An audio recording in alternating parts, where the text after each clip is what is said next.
शुरू कर दीजिए।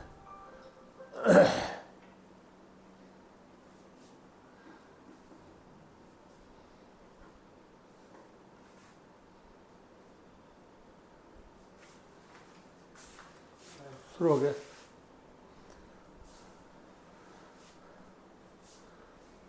Raman, good morning. Good morning, good morning. आज 24वां सेट है। आज समाप्त होने के बाद सुजाता देख लेते हैं। पहला क्वेश्चन जो है, निम्नलिखित में से कौन सा एक सही है ना।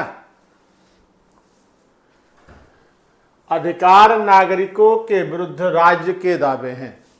अधिकार नागरिकों के हैं तो राज्य के दावे कैसे होंगे? नहीं, नागरिकों के लिए अधिकार की बात कही गई है, राज्य के लिए अधिकार की बात कही ही नहीं गई है। भाग 4 में राज्य के लिए कर्तव्य की बात कही गई है और भाग 4 क में नागरिकों के लिए कर्तव्य का प्रावधान है। इसलिए अधिकार नागरिकों के विरुद्ध राज्य का कर्तव्य नहीं है। अधिकार वो विशेषाधिकार है जो किसी राज्य के संविधान में समाविष्ट है, शामिल है। मत देने का अधिकार भी संविधान में शामिल है। इसका मतलब वो मौलिक अधिकार तो है नहीं, है ना। इसलिए ये भी कथन गलत है। ये कथन सही है कि अधिकार राज्य के विरुद्ध नागरिकों के दावे होते हैं ताकि उनकी स्वतंत्रता बनी रहे। नागरिकों के दावे हैं राज्य के विरुद्ध, न कि राज्य के दावे हैं नागरिकों के विरुद्ध। इसलिए अधिकार राज्य के विरुद्ध नागरिकों के दावे हैं, यही उत्तर सही होगा। अधिकार अधिकांश लोगों के विरुद्ध कुछ नागरिकों के विशेषाधिकार हैं। विशेषाधिकार तो है ही नहीं। हालांकि अधिकांश लोगों के विरुद्ध कुछ नागरिकों के विशेषाधिकार हैं। जैसे मान लो 15(3) है, महिलाओं एवं बच्चों के लिए विशेष प्रावधान। 15(4) 15(5) है, 16(4) है, 16(3) है, 16(4) क है, 16(5) है, 16(6) है। ये अधिकांश लोगों के विरुद्ध कुछ नागरिकों के विशेषाधिकार हैं, लेकिन ये सभी के सभी अपवाद हैं जो सामाजिक परिवर्तन को बनाए रखने के लिए किए गए हैं, है ना। तो इसका सबसे एप्रोप्रिएट उत्तर जो होगा वो यही होगा, ठीक है, कि अधिकार राज्य के विरुद्ध नागरिकों के दावे होते हैं ताकि नागरिकों की स्वतंत्रता कायम रह सके, समानता कायम रह सके, धार्मिक स्वतंत्रता कायम रह सके, या फिर शोषण उनका न हो, इसलिए किया गया है, ठीक है ना। दूसरा, भारतीयों के मौलिक कर्तव्य के विषय में क्या शामिल नहीं है? प्रज्ञा, गुड मॉर्निंग। कौन सा होगा? सुमन, गुड मॉर्निंग। निम्नलिखित कथनों में से कौन सा से भारतीय नागरिक के मूल कर्तव्यों के विषय में सही है? इन कर्तव्यों को परिवर्तित करने के लिए एक विधायी प्रक्रिया दी गई है। जब न्यायालय में वाद योग्य है ही नहीं, न्यायालय द्वारा परिवर्तनीय ही नहीं है, तो विधायी प्रक्रिया दी कैसे जाएगी? इसलिए कोई विधायी प्रक्रिया का उल्लेख नहीं है, ठीक है। दूसरा कौन सा होगा इसका? ये विधिक कर्तव्यों के साथ जुड़े हुए हैं, कोई भी विधिक कर्तव्य के साथ, क्योंकि इसका वैधानिक महत्व है ही नहीं।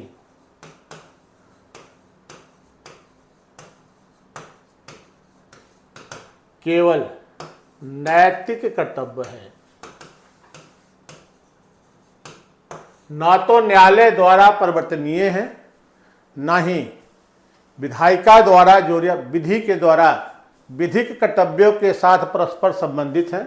दोनों में से कोई नहीं है। इसलिए उत्तर हो जाएगा न तो 1 और न ही 2।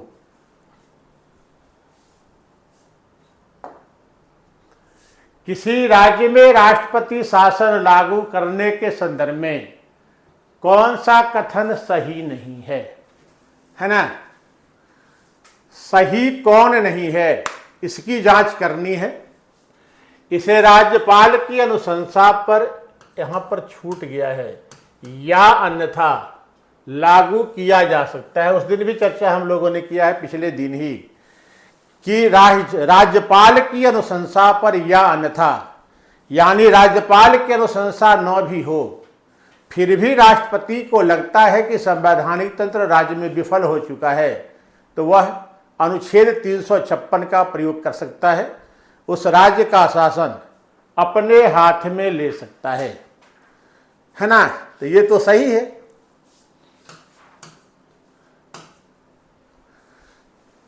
ठीक है, सही है ये कि राज्यपाल के अनुशंसा पर या अन्यथा लागू किया जा सकता है। दूसरा, घोषणा के 2 माह के भीतर संसद के दोनों सदनों द्वारा उसके साधारण बहुमत से इसका अनुमोदन मिलना आवश्यक है ना? 2 माह के भीतर साधारण बहुमत से यही अनुमोदन का तरीका होता है।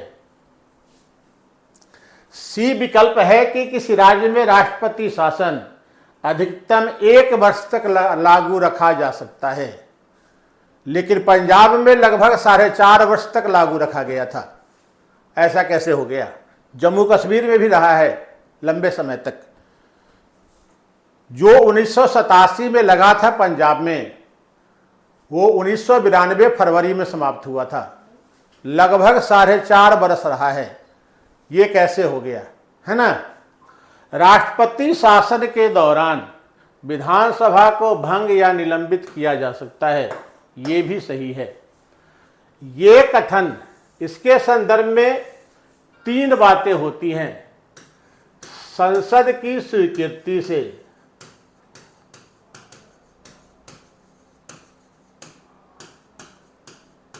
अधिकतम 1 वर्ष तक,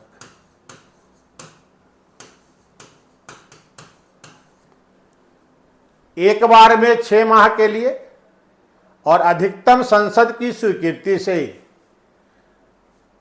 1 वर्ष के लिए लागू रखा जा सकता है।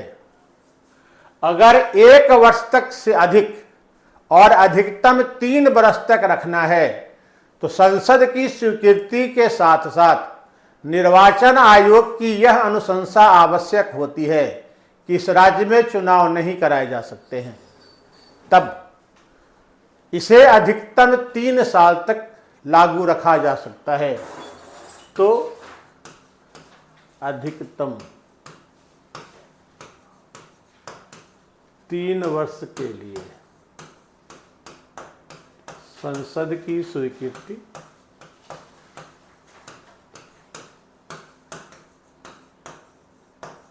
और निर्वाचन आयोग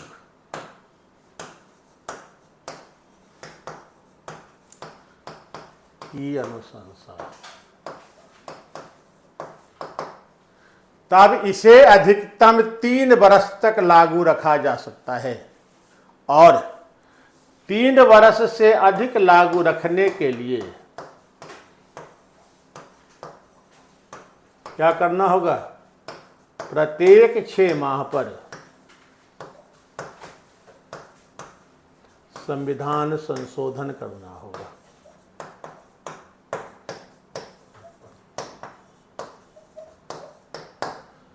तब यह व्यवस्था अनिश्चित काल तक लागू रहेगी। जैसे राष्ट्रीय आपात और वित्तीय आपात में है कि संसद की स्वीकृति से ही अनिश्चित काल तक लागू रहेगा, यहां वो बात नहीं है। संसद की स्वीकृति से अधिकतम 1 वर्ष तक,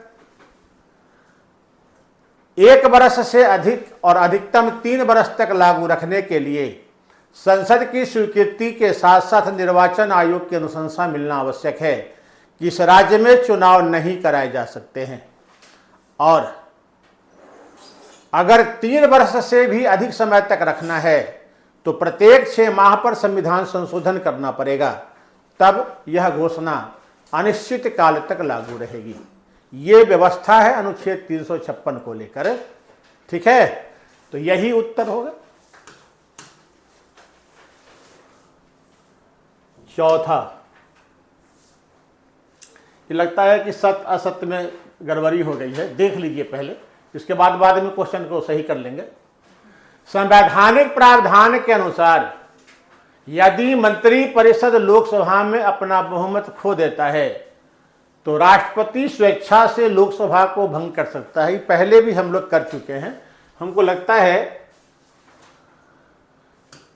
इसमें सत्य की खोज करना है, असत्य लिखा गया है। ठीक है ना, यहाँ हो सकता है हम ही लिख कर दे दिए हों। तो संवैधानिक प्रावधान के अनुसार यदि मंत्री परिषद लोकसभा में अपना बहुमत खो देता है तो राष्ट्रपति स्वेच्छा से, ऐसा कोई प्रावधान संविधान में नहीं है। संविधान में यही कहा गया है कि राष्ट्रपति मंत्री परिषद की सलाह पर लोकसभा को भंग करेगा। अभी तक देश में 17 लोकसभाएं भंग हो चुकी हैं और हर लोकसभा को मंत्री परिषद की सलाह पर या प्रधानमंत्री की सलाह पर ही राष्ट्रपति ने भंग किया है। 1999 में यह स्थिति उत्पन्न हुई थी। के.आर. नारायणन थे राष्ट्रपति और अटल बिहारी वाजपेयी ने लोकसभा में एक मत से अपना बहुमत खोया था। उस समय यह संभावना उत्पन्न हुई थी कि राष्ट्रपति चाहते तो स्वेच्छा से भंग कर सकते थे, लेकिन राष्ट्रपति ने ऐसा किया नहीं। उन्होंने मंत्रिपरिषद से सलाह लेकर ही तब 12वीं लोकसभा को भंग किया था। आज तक ऐसा हुआ नहीं है, संवैधानिक प्रावधान ये कहता भी नहीं है, तो ये तो गलत हो गया है ना। दूसरा, संविधान के अनुसार त्रिशंकु लोकसभा की स्थिति में, त्रिशंकु लोकसभा वो होती है जिसमें किसी भी दल या गठबंधन को स्पष्ट बहुमत प्राप्त नहीं होता है, उसे ही त्रिशंकु लोकसभा कहते हैं। स्पष्ट दल ही होगा, हालांकि अभी गठबंधन का दौर चल रहा है तो गठबंधन भी साथ में आप शामिल कर सकते हैं। उन्हें अगर बहुमत नहीं मिल पाता है, स्पष्ट बहुमत नहीं मिल पाता है लोकसभा का, उसी स्थिति को त्रिशंकु लोकसभा कहते हैं। संविधान के अनुसार त्रिशंकु लोकसभा की स्थिति में राष्ट्रपति सबसे बड़े दल को सरकार बनाने के लिए आमंत्रित करेगा। ठीक है, ऐसा कोई संवैधानिक प्रावधान नहीं है, ये तो परिस्थितियों से उपजा है। संविधान में तो केवल ये कहा गया है कि राष्ट्रपति लोकसभा में बहुमत दल के नेता को प्रधानमंत्री नियुक्त करेगा। वहां केवल यही प्रावधान है।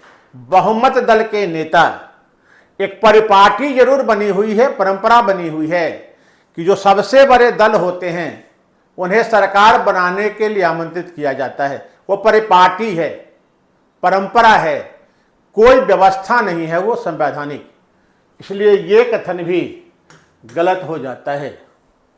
अनुच्छेद 331 के तहत राष्ट्रपति को लोकसभा में अधिकतम 2 एंग्लो इंडियन सदस्य मनोनीत करने का अधिकार है। ये अधिकार था, है नहीं, है ना। अधिकार अब है नहीं, पहले था। 104वें संशोधन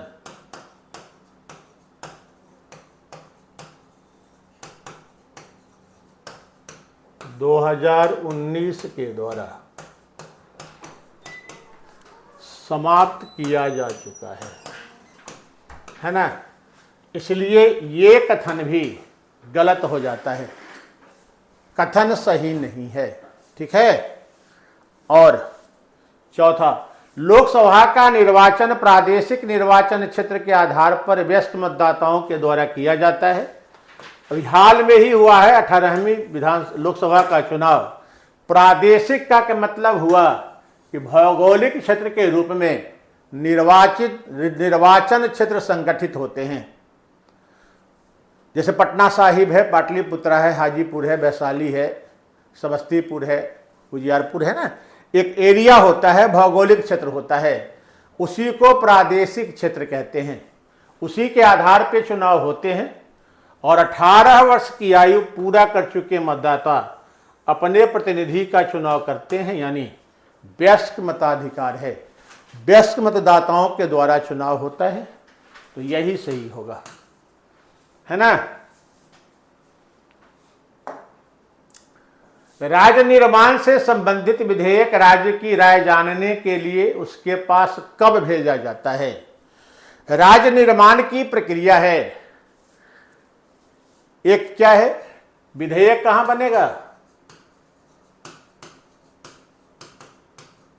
गृह मंत्रालय में, राज्य गृह मंत्रालय के अधीन ही आते हैं। तो विधेयक गृह मंत्रालय में बनता है, तब कैबिनेट की स्वीकृति मिलती है।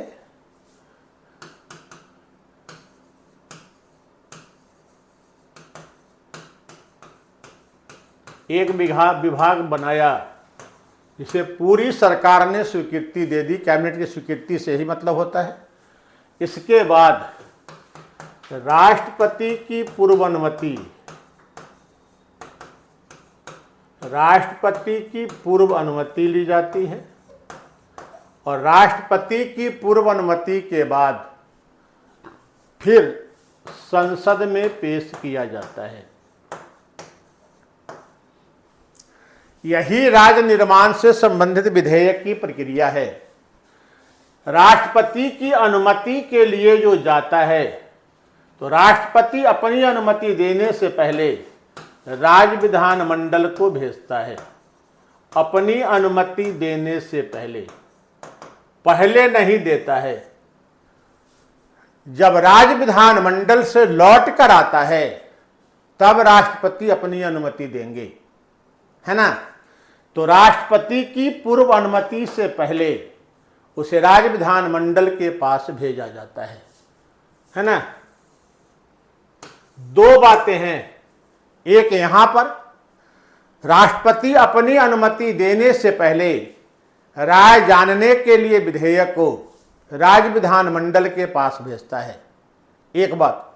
दूसरा, जो कुछ संशोधन होते हैं, तृतीय प्रकार के संशोधन, जिसमें संसद के विशेष बहुमत के साथ साथ कम से कम आधे राज्यों के विधानमंडल के समर्थन की आवश्यकता होती है, वो कब भेजा जाएगा? कब भेजा जाएगा सुजाता? वो जो भेजा जाता है कम से कम मिनिमम 50% विधानमंडल,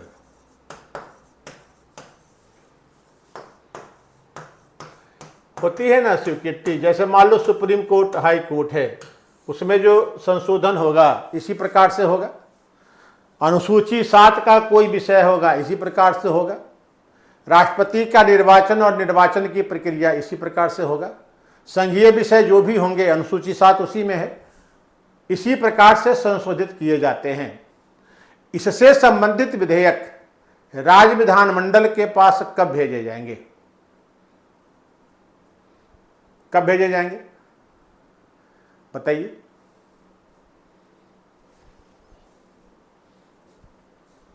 राष्ट्रपति कब भेजते हैं? यहां भी संसद से पारित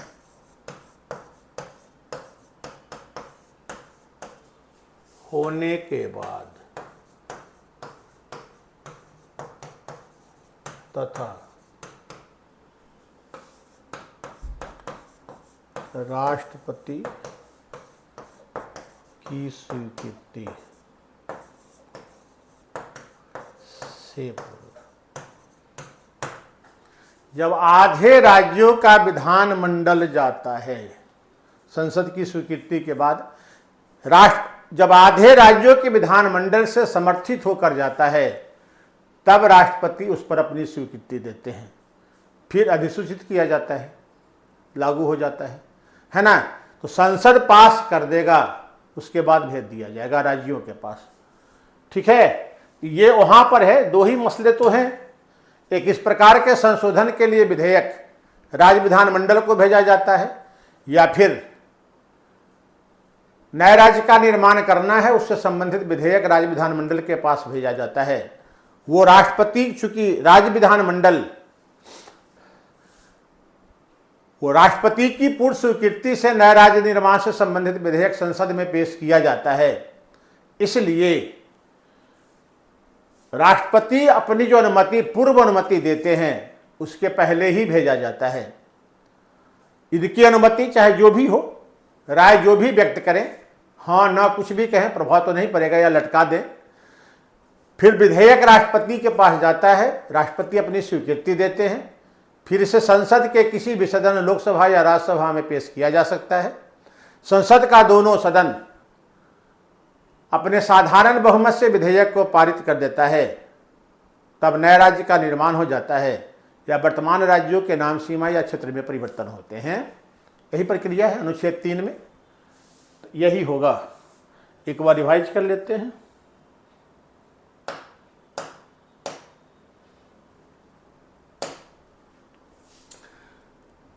मौलिक कर्तव्य अधिकार राज्य के विरुद्ध नागरिकों के दावे हैं, क्योंकि अधिकारों को सबसे अधिक असुरक्षा राज्य से ही होता है। राज्य ही उसका सबसे अधिक अतिक्रमण कर सकता है, ऐसे व्यक्ति भी करता है।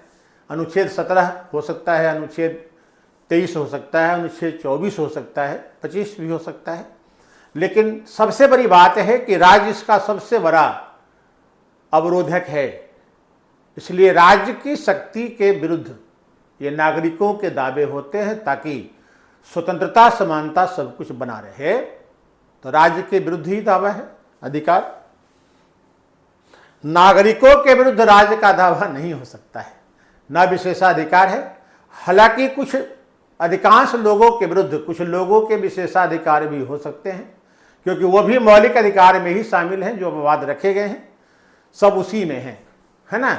विशेष वर्गों के लिए जो सीमित किया गया है 15(3), 15(4) जो भी है, ये भी विशेषाधिकार ही है, जो अधिकांश के विरुद्ध कुछ वर्गों को विशेष अधिकार दे रहा है। मौलिक कर्तव्य को न्यायालय में परिवर्तनीय है ही नहीं, न्यायालय में वाद योग है ही नहीं। इसलिए न्यायालय में परिवर्तित करने के लिए प्रक्रिया दी गई है, इसका कोई उल्लेख नहीं है। विधि कर्तव्यों के साथ भी परस्पर संबंधित नहीं होते हैं, इसलिए दोनों में से कोई भी कथन सही नहीं है। तीसरा, राष्ट्रपति शासन संसद की स्वीकृति से अधिकतम 1 वर्ष तक के लिए, संसद की स्वीकृति और निर्वाचन आयोग की अनुशंसा के आधार पर अधिकतम 3 वर्ष के लिए, और 3 वर्ष से अधिक समय तक लागू रखने के लिए प्रत्येक 6 माह पर संविधान संशोधन करना पड़ेगा। तब यह घोषणा अनिश्चित काल तक लागू रह सकती है ना। राष्ट्रीय आपात और वित्तीय आपात में इस प्रकार की कोई शर्त नहीं है। संसद की स्वीकृति से अनिश्चित काल तक लागू रहेगा, है ना। लेकिन तीनों अनिश्चितकालीन ही है, क्योंकि स्थिति गड़बड़ाने पर ही आपात व्यवस्था की घोषणा की जाती है, तीनों में से किसी की। और स्थिति जो गड़बड़ाती है वो कहकर नहीं गड़बड़ाती है कि हम 1 साल में ठीक हो जाएंगे। तो जब तक ठीक नहीं होगा, यूं कह सकते हो कि जो आपात व्यवस्था है एक तरह से आईसीयू की व्यवस्था है, हॉस्पिटलाइजेशन की व्यवस्था है। हॉस्पिटल में किसी को ले जाओ, डॉक्टर कभी नहीं कहते हैं कि 2 दिन में छोड़ देंगे। रोज आएंगे, देखेंगे, आला उला लगाएंगे, लगा के नहीं छोड़ने लायक है छोड़ देते हैं, नहीं छोड़ने लायक है नहीं अभी रहना पड़ेगा, है ना। तो लगभग वही है, हर 6 महीने पर विचार कर लेंगे कि हटाया जा सकता है या नहीं हटाया जा सकता है। हटाया जा सकता है तो हटा लेंगे, नहीं हटाने की स्थिति रहेगी जारी रहेगा। इसलिए कोई समय सीमा में बांधना इससे उचित भी नहीं लगता है, ठीक है। चौथा, मंत्रिपरिषद लोकसभा में राष्ट्रपति को स्वेच्छा से लोकसभा भंग करने का अधिकार है ही नहीं। मंत्रिपरिषद की सलाह पर, प्रधानमंत्री की सलाह पर ही भंग करेंगे। कोई स्वेच्छा की बात यहां है ही नहीं, कोई विवेकाधिकार नहीं है। त्रिशंकु लोकसभा की स्थिति में सबसे बड़े दल को सरकार बनाने के लिए राष्ट्रपति आमंत्रित करेंगे, ऐसी कोई संवैधानिक व्यवस्था नहीं है। परंपरा के अनुसार, हालांकि केंद्र में लगभग परंपरा बन चुकी है कि बड़े दल को ही आमंत्रित किया जाता है, कई मौकों पर ऐसा किया गया है। 1989 में भी हुआ था, जब राजीव गांधी को बुलाया गया, तैयार नहीं हुए। फिर 1996 में भी हुआ, जब अटल बिहारी वाजपेयी को बनाया गया, तैयार नहीं हुए। तैयार हुए लेकिन मोहम्मद साबित नहीं कर सके, हट गए, देवगोरा बन गए। तो लगभग पालन हो जाता है वहां, राज्यों में ऐसा कुछ नहीं है ना। राजनीतिक हित अहित देखकर ही किसी की सरकार बनवाई जाती है। चूंकि संवैधानिक व्यवस्था है नहीं, तो ऐसी स्थिति में जो उस समय की परिस्थिति होती है, जो उचित लगता है, राज्यपाल अक्सर वही करते हैं। अनुच्छेद 331 के तहत राष्ट्रपति को लोकसभा में 2 एंग्लो इंडियन सदस्यों को मनोनीत करने का अधिकार था, यदि उनकी राय में इस समुदाय के लोगों का लोकसभा में समुचित प्रतिनिधित्व नहीं है। तब पूरी व्यवस्था यही थी कि यदि राष्ट्रपति की राय में एंग्लो इंडियन समुदाय के का लोकसभा में समुचित प्रतिनिधित्व नहीं है, तो राष्ट्रपति समुदाय के 2 लोगों को मनोनीत कर सकते हैं। ये व्यवस्था थी, लेकिन 2019 में 104वें संविधान संशोधन के द्वारा इसे निरस्त कर दिया गया है ना। अब है नहीं, मनोनीत 17वीं में हुए भी नहीं थे, 18वीं में भी नहीं हुए, अभी तक नहीं होंगे। जब प्रावधान ही है नहीं तो है ही नहीं प्रावधान, तो ऐसे तो हो नहीं सकते हैं। और लोकसभा का निर्वाचन प्रादेशिक निर्वाचन क्षेत्र यानी भौगोलिक निर्वाचन क्षेत्र के आधार पर 18 वर्ष की आयु पूरा कर चुके मतदाताओं के द्वारा किया जाता है। तो डी वाला तो सही है और सब गलत है। और अंतिम, राज्य निर्माण से संबंधित विधेयक राष्ट्रपति की पूर्व अनुमति के बाद संसद में पेश किया जाता है। राष्ट्रपति अपनी अनुमति देने से पहले उस विधेयक को राय जानने के लिए राज्य विधानमंडल के पास भेजता है। तो राष्ट्रपति की पूर्व अनुमति, हालांकि राष्ट्रपति की पश्चात अनुमति भी होती है जब संसद के दोनों सदनों से पारित होता है तो, लेकिन पूर्व अनुमति देने से पहले ही राष्ट्रपति विधेयक को राज्य विधानमंडल के पास भेजेगा। और संविधान संशोधन विधेयक जो तीसरे प्रकार का होता है, जिसमें कम से कम आधे राज्यों के विधानमंडल के समर्थन की आवश्यकता होती है, वो विधेयक संसद के दोनों सदनों से पारित होने के बाद ही भेज दिया जाता है। जब राज्य से लौटता है अनुसमर्थित होकर, तब राष्ट्रपति अपनी अनुमति देते हैं। यहाँ जो विधानमंडल के पास भेजा जाता है, ये जो अनुमति इनको देनी रहती है साधारण बहुमत से ही देते हैं।